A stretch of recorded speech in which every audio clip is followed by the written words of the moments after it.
cold. So cold. You're not wearing any shoes, and your feet are cold. That's your first conscious thought. Your second was the awareness that your jaw hurts, forced apart by a rubber ball. Your third was feared. Oh good, it worked. You are waking up. The man, still blurring to your eyes, replaces the syringe on the raised tray table, then turns around, walking into the adjoining bathroom. The sound of a tap running fills the room. I know what you're thinking, but going to be thinking once your head clears, and don't bother. You're not going anywhere for a while. The side of your arm and the back of your neck both itching horribly. Last thing you remember was being in the elevator on the way up to your apartment, third floor. He walks back in the room, though you can't see him very clearly from the corner of your eye.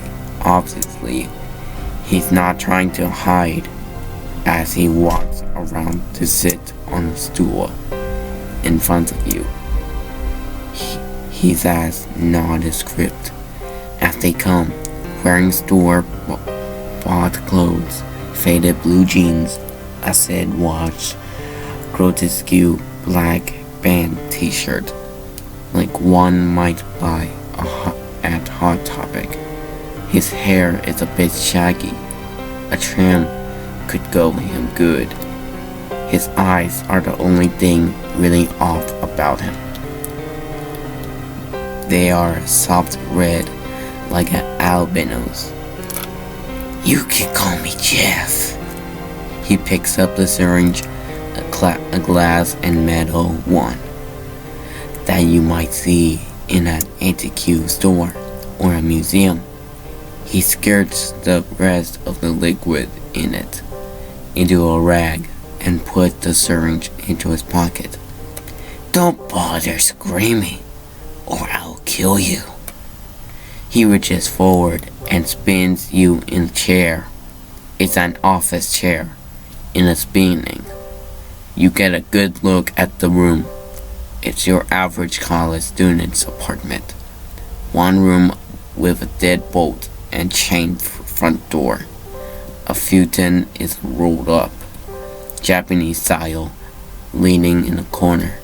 A small metal computer desk with glass top and a closed laptop.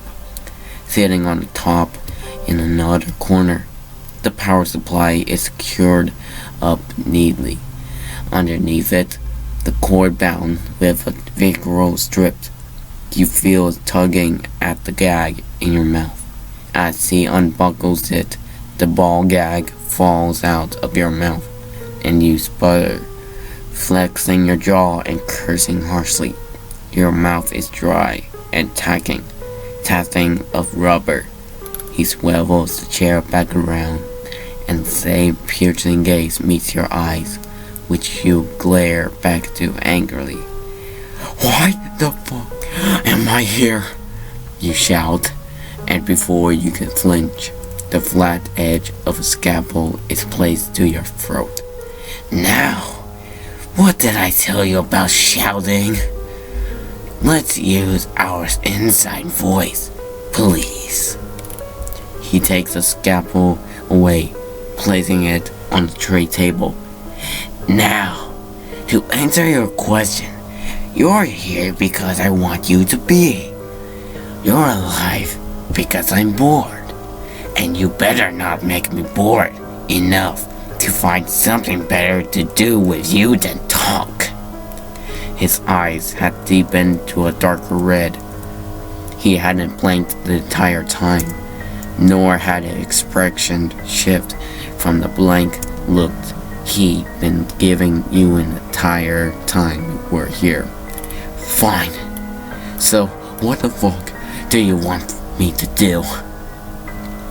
You spit at him, temper getting the best of you. You hoped he couldn't sense the fear in your voice. But of course he could. You knew he could smell it like a guilty child coming home reeking or cigarettes. Now, there's no sense getting angry. And profanity just shows how limited your vocabulary really is. Fuck you, he continues, staring at you. Now, that was just rude. He stands up, walking to the back of the office chair and pulling you backwards, the wheels squeaking on the thick carpet. Wait, what are you taking me? Where are you taking me? You struggle against your bonds, no use. Thick leather cuffs, tight as second skin. He pulls you into the bathroom and swivels you to look at the shower. You have to bite back your scream. Beautiful, isn't it? A lump of flesh that was once a person, limbs severed and stacked neatly by the torso, wrapped into a bundle with a length of an inch, blood pooled around it, and the face, its eyes gouged out and tongue pulled neatly through a cut in the throat. Chest carved like a Thanksgiving ham, skin neatly, the skin scraped clean of flesh, and hung from the shower curtain rail. I would have thought you appreciate it, you got, but managed to spit out. What the fuck are you talking about? Your computer. You have pictures of my work and others. You post them on image boards, forums. Those are a joke. There. You struggle for words, even as he sits on the edge of the tub and stares, waiting for an explanation. They're just for kicks, for fun. You nod fiercely. No, they're not. He reaches down to scoop out a bit of gore from the bath water and holds it up to you. It's a blue eye with red nerve running from the back down his red-stained wrist. Funny, isn't it? He says, laughing. You reach, but there's nothing in your stomach to throw up. You settle for glaring at him once. The reaching stops. You're a monster. He grabs you by the chin with his other hand. Maybe I am. His expression has changed drastically from a blank stare to a reckless snarl. But maybe you're the monster. You see things online and in the television, and don't think of them as people. Every single person with their throat cut, with their face caved with a baseball bat. They're people that. He turned your head to look at the corpse. That was a person, living, breathing, thinking. And if you were to find this on a image board, you save it to your gore file and laugh about it to yourself. He dropped the eyeball into the water, where it fell with a plop. You're just as much of a monster as I am. The difference between us is that I don't find it this funny. He shoves you away and you fall backwards, tied to the chair and unable to right yourself. Hot tears course down your cheeks, partly from the force of your riches and partly from Jeff making you know that in truth you are no worse than him. He rights you and reaches for the sink, a butcher knife, bloody and dripping, rested in it. You prepare for the end, but he cuts you free. Your wrists ache as he places the knife in your hands. Your heart aches as he points at the corpse. Cut out his heart. Cut it out and prove that you're just as sick as I am. You found yourself doing just that. Your bare feet settle into the water as you straddle the body, stabbing into the middle of the body's chest, again and again.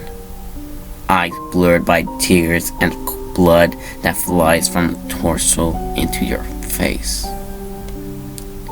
You gasp, shooting bolt upright in the bed, a scream ripping its way from your throat.